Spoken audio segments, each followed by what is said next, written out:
Good morning students, I am Sakshi. चलिए आज की साइंस की क्लास को स्टार्ट करते हैं। आज का हमारा टॉपिक है जंतुओं में प्रजनन। तो चलिए स्टार्ट करते हैं इसको। देखिए, इस प्रकृति में दो प्रकार की वस्तुएं पाई जाती हैं। एक होती है हमारी सजीव वस्तुएं और एक होती है निर्जीव वस्तुएं।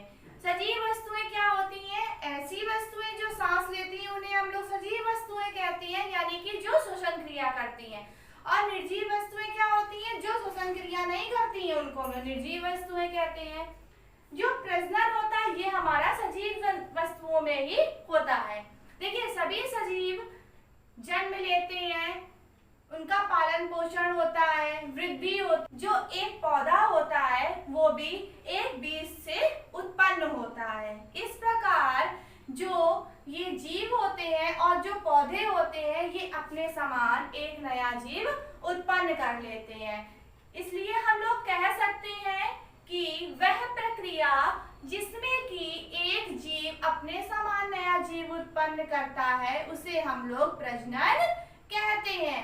या इसकी सेकंड परिभाषा हम लोग देखें, जंतुओं द्वारा अपने समान नया जीव उत्पन्न करने की क्षमता प्रजनन कहलाती है। तो चलिए इसको नोट कर लेते हैं पहले। प्रजनन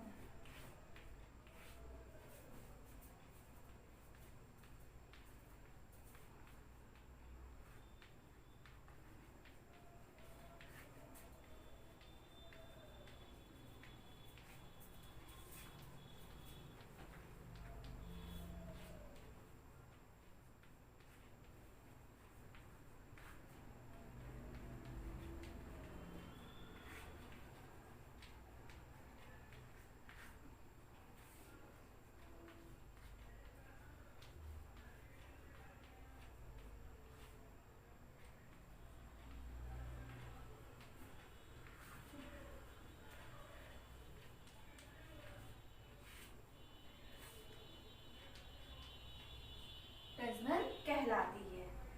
देखिए, भिन्न भिन्न जंतुओं में जो प्रजनन होता है वो भी भिन्न भिन्न प्रकार से होता है। जैसे कि कुछ जंतु होते हैं जो बच्चे देते हैं और कुछ जंतु हमारे होते हैं जिनके अंडों के द्वारा जो बच्चे हैं वो उत्पन्न होते हैं। अब हमारी इसमें नेक्स्ट हेडिंग आती है जंतु और उनके बच्चे।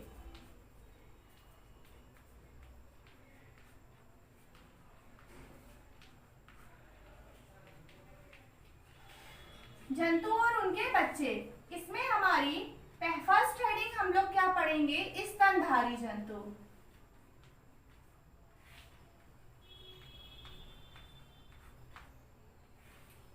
स्तनधारी जंतु ऐसे जंतु जो अपने समान बच्चे को जन्म देते हैं स्तनधारी जंतु कहलाते हैं।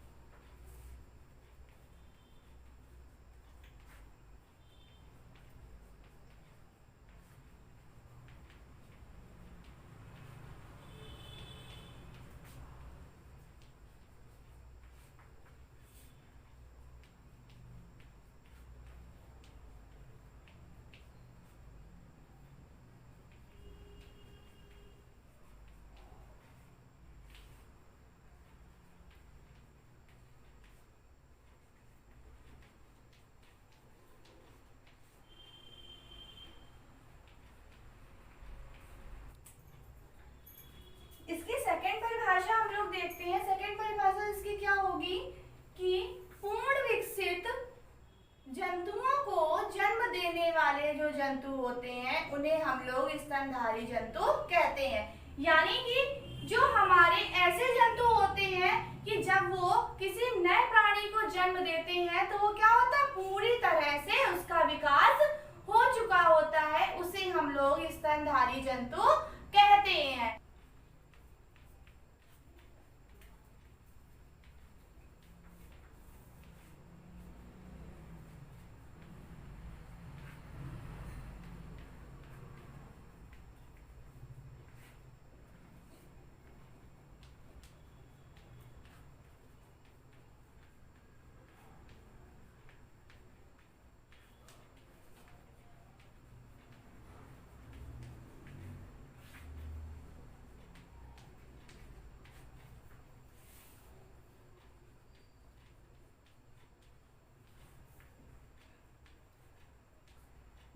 कि उदाहरण इसका होता है हमारा, पहले तो आती है हमारी गाय, शेर, चीता, बिल्ली, हाथी, घोड़ा आदि। ये सब कैसे जंतु हैं? जो अपने समान नए जीव को उत्पन्न कर लेते हैं। ये जो जंतु हमारे होते हैं, इनके शरीर पर बाल पाए जाते हैं। इनमें जो मादा होती है वो अपने बच्चों को स्तनपान कराती हैं। इनका जो रक्त होता है वो गर्म होता है। इसका मतलब यह है कि इनके शरीर का तापमान कभी बदलता नहीं है। इनमें नर तथा मादा जनन अंग जो होते हैं वो अलग अलग पाए जाते हैं। अब हमारी इसमें नेक्स्ट हेडिंग आती है अंडे देने वाले जंतु।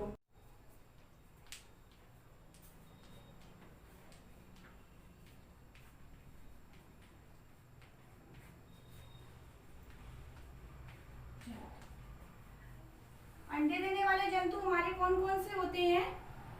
जैसे कि मेढक, मछली, बतख, सांप और मुर्गी। इसके अलावा और भी होते हैं। ये ऐसे जंतु हैं जो अंडे देते हैं। इनमें से कुछ जंतुओं के जो अंडे होते हैं वो बड़े होते हैं और कुछ के जंतु के अंडे जो होते हैं वो छोटे होते हैं। जो मादाएं होती हैं वही अंडे इसमें देती हैं। जो इनके अंडे होते हैं इनसे ही कुछ समय बाद बच्चा उत्पन्न होता है, जो बाद में बड़ा होकर इन्हीं के जैसा बन जाता है। अब हमारी इसमें नेक्स्ट हेडिंग आती है पक्षी। पक्षी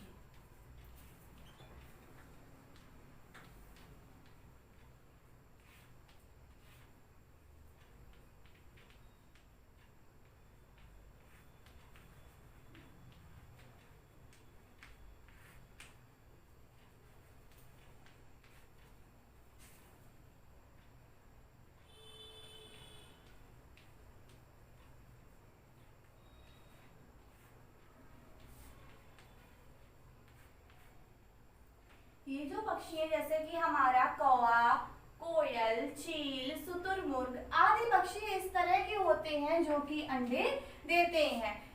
जो शुतुरमुर्ग होता है ये एक बहुत बड़े आकार का पक्षी है।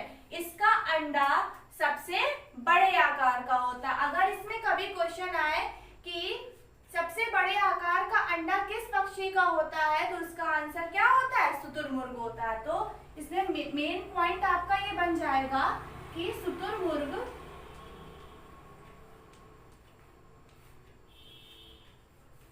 नामक पक्षी का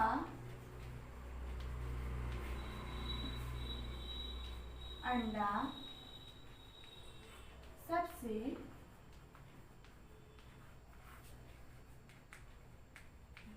बड़ा होता है। अब देखिए हम लोग इसमें अंडे के बारे में पढ़ रहे थे ना, तो चलिए अब जो पक्षी के अंडे होते हैं उनकी संरचना देखेंगे किस तरह की होती है। ये है हमारे पक्षी के अंडे की संरचना। कैसी होती है इसकी संरचना?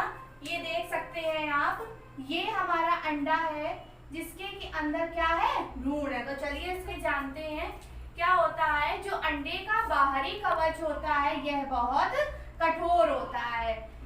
यह बहुत कठोर होता है जिसके कि अंदर क्या होता है, हमारा जो भ्रूण होता है अंडे का वो सुरक्षित रहता है। ये जो कवच होता है इसमें छोटे छोटे छिद्र होते हैं जिससे कि ऑक्सीजन अंदर चली जाती है। इस कवच के अंदर अंडे का सफेद भाग क्या होता है? रहता है, जो इसके अंदर ये जो पीला भाग पाया जाता है और भ्रूण, ये जिसको कि आप देख रहे हैं ये भ्रूण, इसकी क्या करता है? वो जो सफेद भाग होता है वह इसकी सुरक्षा करता है। ये जो अंडे का पीला भाग होता है, इसी से भ्रूण को भोजन मिलता है। क्या होता है कि इसी से भ्रूण को भोजन मिलता है। जो बहुत से पक्षी होते हैं वो अंडे देने के लिए घोंसला बनाते हैं और ये अंडे तभी विकसित होते हैं जब ये जो पक्षी होते हैं इनके ऊपर बैठकर इनको सेते हैं, जिसे कि हम लोग अंडे सेने की प्रक्रिया कहते हैं। कुछ पक्षी अपने अंडे के ऊपर 20 से 22 दिन तक बैठ जाते हैं, जिसे कि हम लोग अंडे सेना या अंडे सेने की प्रक्रिया कहते हैं। साधारणतया जो पक्षी होते हैं इनका जो अंडा होता है, अंडे के पीले भाग में एक लाल रंग का निशान पाया जाता है। जो लाल रंग का निशान होता है इसी से ही भ्रूण बनता है और इसी से ही बच्चे उत्पन्न होते हैं। प्रारंभ में जो बच्चे उत्पन्न होते हैं उनके पंख नहीं होते हैं, तो इसलिए जो माता पिता होते हैं वो उनको भोजन खिलाते हैं और घोंसले से बाहर निकलने नहीं देते हैं। इस तरह से हमारा ये अंडे की संरचना होती है, ये आपने जान लिया। अब हम लोग अपनी नेक्स्ट वीडियो में इसके आगे का टॉपिक पढ़ेंगे। तब तक के लिए थैंक यू।